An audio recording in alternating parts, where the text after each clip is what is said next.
Today we look at some common application problems for exponentials. So the first type is an investment style problem where we're talking about compound interest.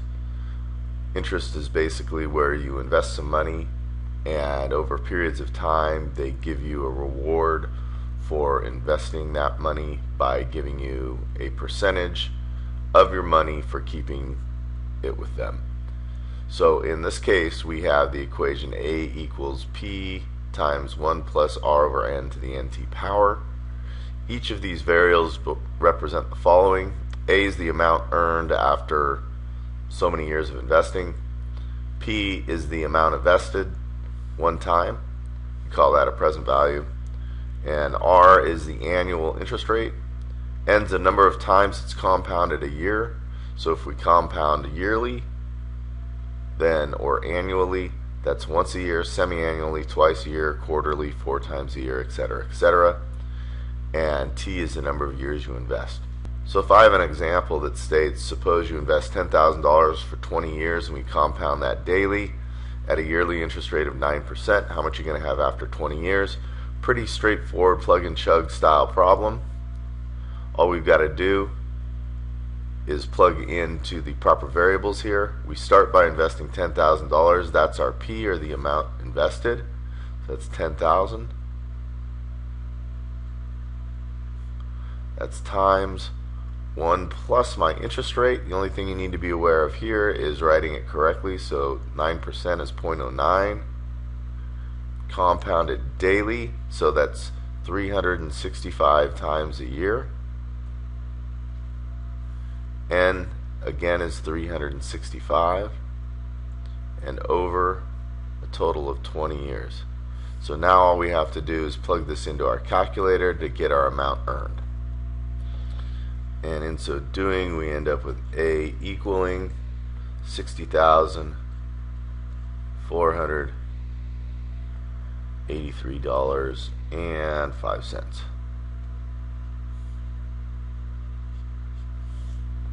So that's the reward for keeping that $10,000 investment locked up for 20 years. So here's another example with a little different rub to it. It says how much money would need to be invested in an account paying 10.5% compounded quarterly if you need $5,500 after 5 years. So instead of giving us the amount we invest, we get the amount we need at the end. So in this case, that's our A value, 5,500. We don't know our P value, but we know pretty much everything else. It's 1 plus the rate of 0.105. We're compounding quarterly, so that's 4 times a year. And we're doing that for 5 years. So in this case, we need to calculate this term over here on the right side and then divide that into 5,500. So we roughly get 1.679. I don't recommend using this number necessarily, but just putting it down as kind of a placeholder, because I'd keep all my decimals in my calculator, especially if we're talking about big numbers. And then that's equal to 5,500. Then I'd use the answer button on my calculator to evaluate that. So I'd go 5,500 divided by the stored answer in your calculator, which is roughly this, but there's a lot more decimals after. And in doing so, we get 3,275 and 66 cents as what we'd have to have invested. So in this case, we want to make $7,000 on an investment of $20,000 and choose an account that compounds monthly at a rate of 7.5%. And how long does your money have to stay in the account? So again, we're trying to make $7,000. In other words, at the end of our how many years? We don't know years, n years, we're going to have $27,000. So in this case, the first change to what we've been doing is we take and don't just put the $7,000 as our A value, we put $27,000 because that's much money we have in the account after that amount of time with the interest included. We start with 20,000.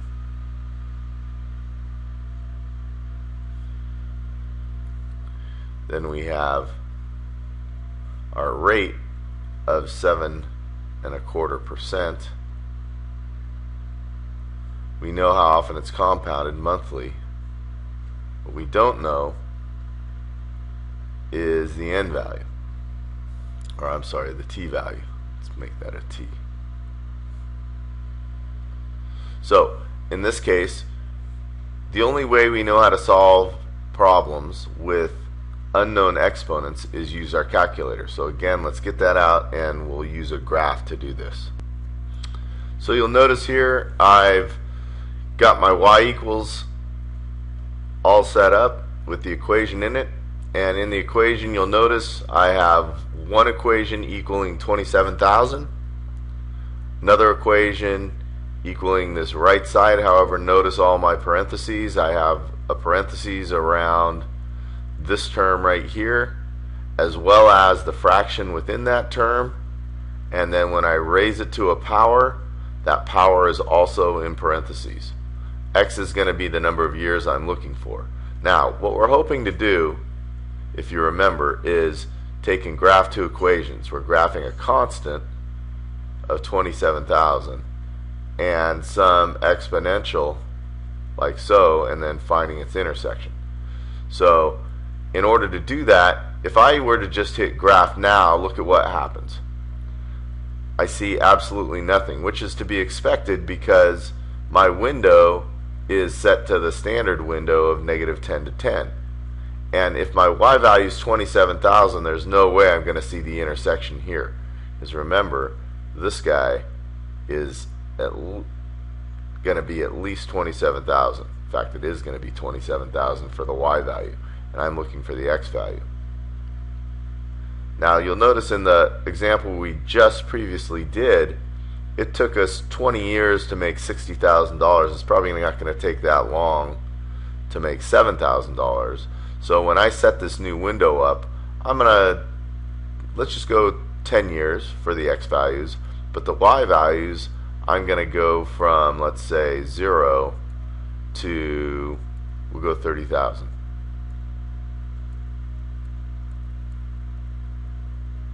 And now I'll hit graph. And hopefully we'll be able to see everything I need to see in this picture. So there's my function. There's my 27,000 going across. I can see my intersection. It happens in less than 10 years. I'm going to find the intersection. So second, calculate, intersect, hit the enter button 3 times. First curve, second curve, the guess, and then it calculates that at 4.15 years.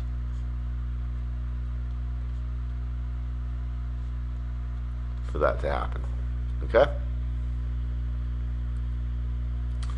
So now we're going to move on and write some exponential functions of the form y equals a times b to the x, given some information. It says in the year 2000, the population of Phoenix was 1,321,045, and by 2007 it had gone up to 1.5 plus or minus, some extra. Assuming we have exponential growth, which is this equation right here, it's important that they tell us that it's exponential.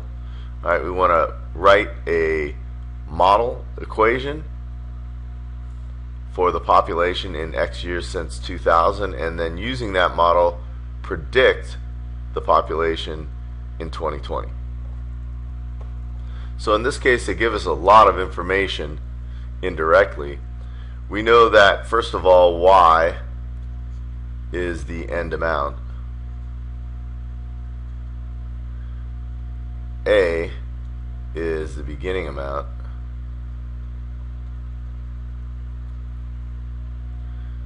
B is equal to the growth ratio,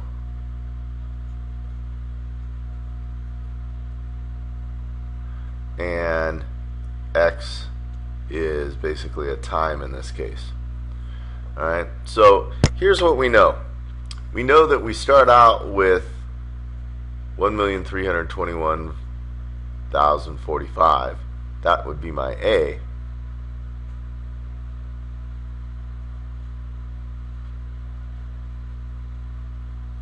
And we end up with 1,512,986. That's my Y. Now we don't know what our growth rate is. That's what we're kind of looking to find, but we know how long that takes to happen. That happens over the course of 7 years.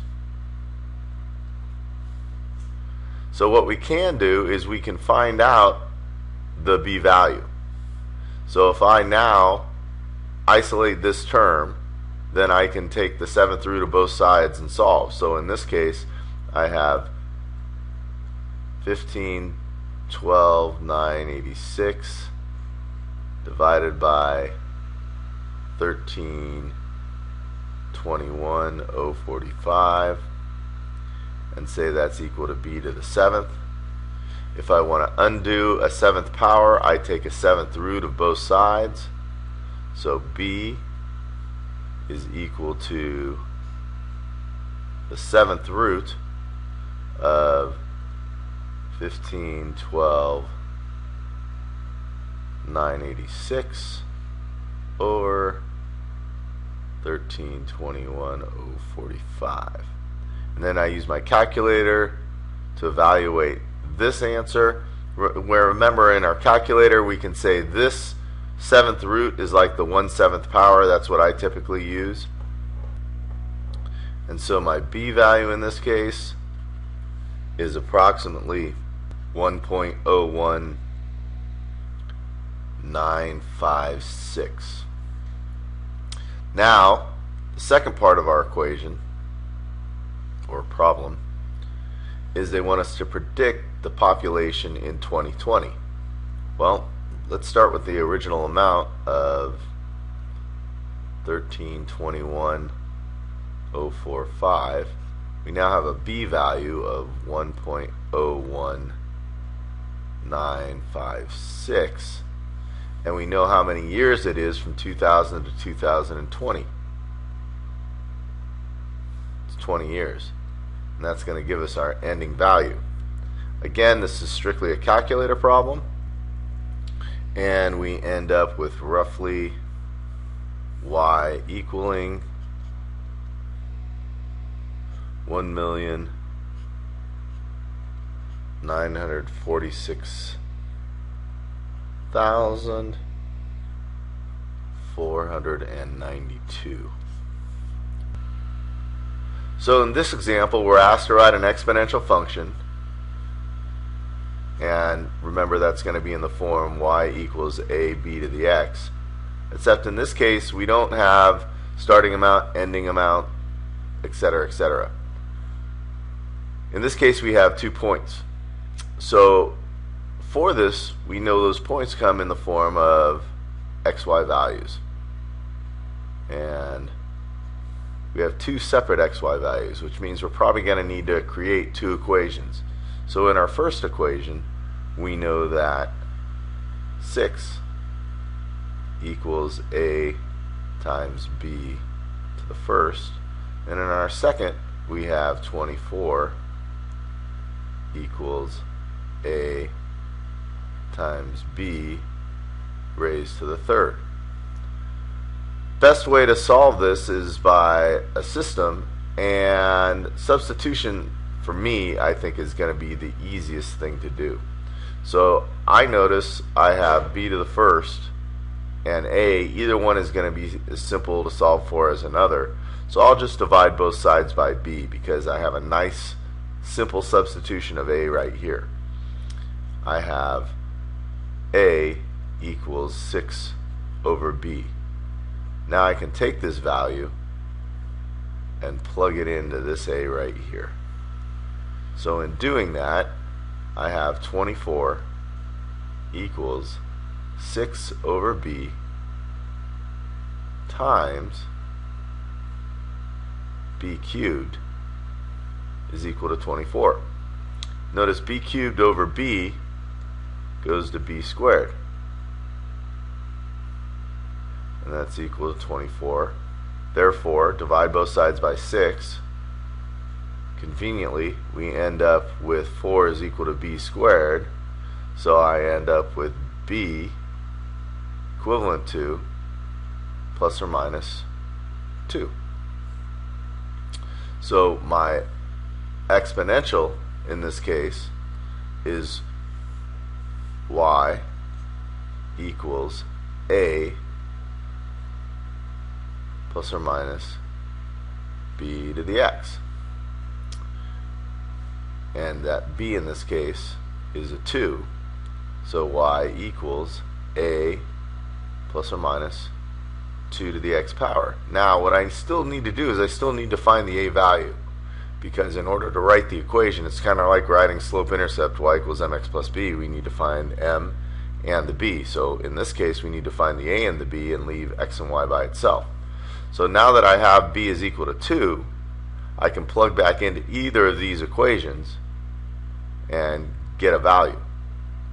So if I plug into this guy right here, I know I have 6 equals a times b, which in this case is plus or minus 2. So I know that a is equivalent to plus or minus 3. Now, making that substitution, I know I have 3 of the plus minus type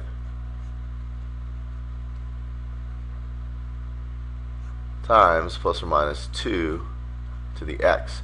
Now let's take care of these individually, because these plus or minuses aren't working for me in this equation. Notice if I have a positive 2, I get a positive 3, a negative 2, I get a negative 3. So let's write two possible equations. Y equals 3 times 2 to the x, or y equals negative 3 times negative 2 to the x. So in this example we see that the numbers are a little uglier. Hopefully it'll work out okay. Let's try it though. So we have a y value of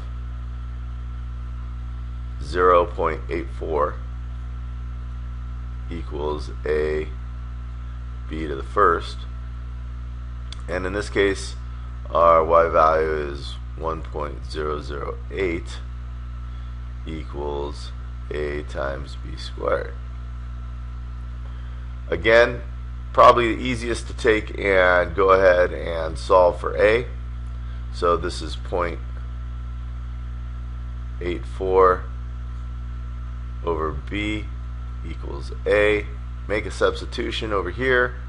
1.008 equals 0.84